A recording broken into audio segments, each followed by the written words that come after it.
Hi, everyone. I want to talk to you over the next few weeks about something we all struggle with at some time or another in our lives: fear.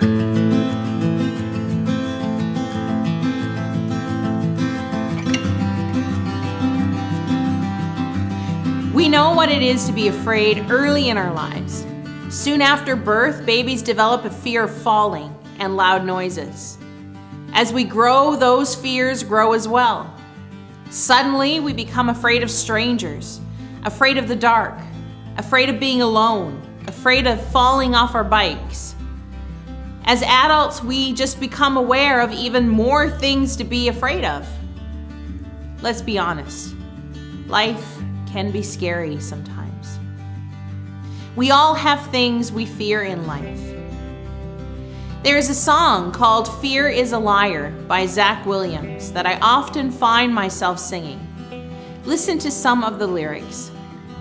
Fear is a liar. He will take your breath, stop you in your steps. Fear is a liar. He will rob your rest, steal your happiness. Can you identify with that? I sure can. I've had moments in my life where I've been so afraid that it's been hard to breathe. Times I've been so afraid that I feel paralyzed and can't seem to take the next step. As one who is afraid of heights, I felt like this a few years ago when my family coaxed me into doing the Capilano Cliff Walk in Vancouver, BC.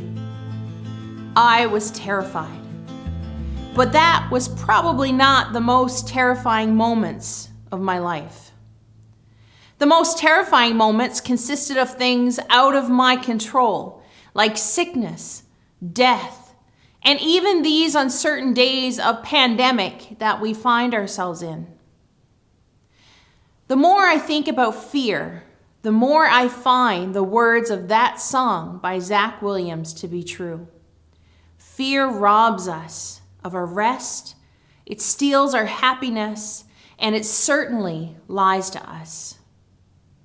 It makes us feel like our situations are bigger than they really are. And more importantly, it causes us to take our eyes off the only one who can see us through the scary times in life.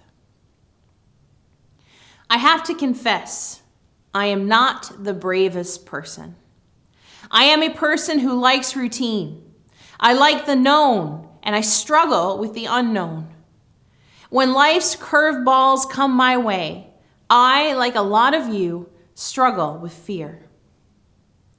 As I've been thinking more and more about fear lately, I've wondered if God's purpose for me is to be fearless or if it's just to fear less. The idea of being fearless sounds wonderful. Thinking about that word brings images of superheroes, fearless in the face of danger. But the thing about superheroes is they don't need anyone else. They can handle problems on their own. As Christians, we are not meant to handle life's problems on our own. We don't always have it all together, and sometimes it's really hard to be fearless in the face of the situations and the circumstances that we find ourselves in. What if God never meant for us to be fearless, but to fear less? I believe our fear causes us to run to God, and in the process, we begin to fear less. The Bible has so many verses and stories about fear. But one of my absolute favorite stories about fear is what you might call one of the classics. It's the story of the Israelites' escape from Egypt and crossing the Red Sea. You can read the story in Exodus, but to sum it up for you, the Israelites have been in slavery for hundreds of years when God calls Moses to lead them out.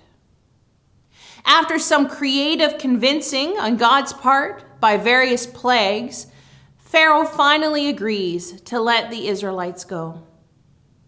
But when the Israelites leave, Pharaoh realizes what he has done and changes his mind yet again. He decides to take his whole army and chase the Israelites down and bring them back to Egypt. I want to pick up the story in Exodus chapter 14, verses 10 to 12. It says this: As Pharaoh approached, the Israelites looked up, and there were the Egyptians marching after them. They were terrified and cried out to the Lord. They said to Moses, "Was it because there were no graves in Egypt that you brought us out to the desert to die? What have you done to us by bringing us out of Egypt? Didn't we say to you in Egypt, 'Leave us alone, let us serve the Egyptians'? It would have been better for us to serve the Egyptians than to die in the desert." You have to understand, this was a scary situation, an impossible situation. It was bad enough that the whole Egyptian army was coming after them, but there was something that made the situation even worse. The Israelites were face to face with the Red Sea. With the Egyptians at their back and the Red Sea before them, there was no way out. Their hearts are gripped with fear, and they cry out to Moses. They feel it would have been better for them to have stayed in Egypt because, of course, Egypt was what they knew. Even if it was slavery, it was better than this unknown situation that they now faced. The unknown certainly has a way of bringing fear into our hearts. For the Israelites, it was being trapped between the Egyptians and the Red Sea.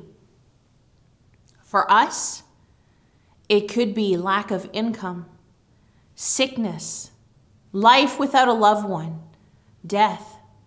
For each of us, the situation may be different, but the outcome is the same: fear.